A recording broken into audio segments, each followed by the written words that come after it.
Alors, la nouvelle MG se dévoile, c'est la MG S5 EV. Alors, c'est pas MG5 qui utilise déjà, c'est un break. Là, c'est MG S5 pour différencier les deux modèles. Bon, c'est plutôt un SUV, ça, du coup. Un de plus, j'ai envie de dire. Donc, ils l'ont dévoilé, voyons ce que ça donne. Oh, la calandre. Enfin, l'avant, ça me rappelle tellement le Kona 1.5. Attends, je vais vous montrer. C'est le même. C'est le même avant, quoi. L'arrière, non, du coup, mais l'avant, vraiment, ça choque. Ils se sont vraiment inspirés, mais en même temps, il est plutôt réussi, je trouve, donc c'était bien de s'en inspirer. Contrairement au nouveau Kona qui est, je trouve, horrible. Ouais, c'est fou, hein. La ressemblance, elle est criante. Eux, ils disent que ça ressemble au Porsche Macan ou au Audi Q6 Citroën. Ouais, ok, aussi peut-être, mais ils ont pas cité le Kona, bizarrement.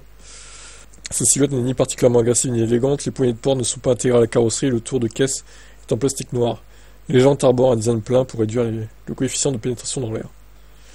Ouais, c'est pas non plus un foudre de guerre niveau design, mais après il est pas moche, je trouve, hein. On va dire qu'il est dans les standards, quoi. 4,47 m de long, 1,85 m de large, 1,62 m de haut. Donc il a un poil plus gros que le Niro que j'ai, mais pas beaucoup, de quelques centimètres. C'est à peu près le même gabarit, quoi. Bon, là c'est une version à volant à droite, parce que c'est l'Angleterre, du coup. Mais il arrivera bien en France au mois de mai.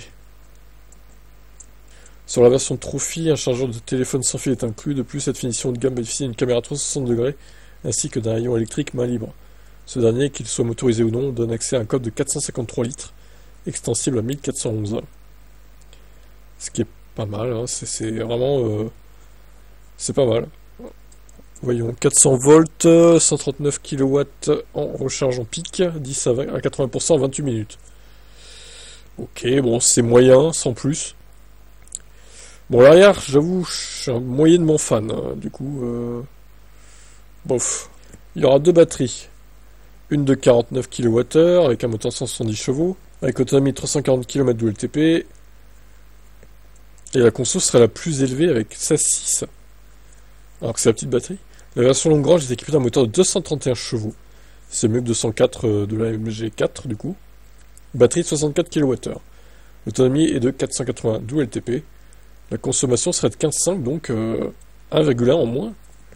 Alors que, au final, le moteur est plus puissant et que la batterie est plus grosse, donc la voiture plus lourde. Mais la motorisation est plus efficiente. Le moteur est plus efficient, du coup. Ça, c'est fou, ça. Elle est déjà disponible sur le marché anglais. Les Anglais d'Autocar ont pu tester la voiture, appréciant sa bonne vitesse de charge. C'est très attractif, sa maniabilité intéressante et ses ADAS, peu intrusifs.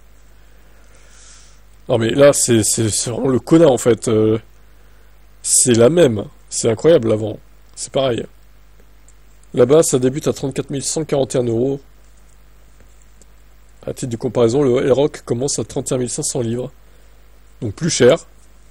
Et le Kia EV3 est plus de 4 500 livres plus cher. Bon. Eh bien, on attend les prix en France du coup. Et on tirera un bilan après. Mais bon, l'avant est beau. L'arrière un peu moins, je trouve. Après, une question de goût, hein, voilà, comme d'habitude. Il saura se faire une place, je pense, parmi les SUV électriques déjà existants.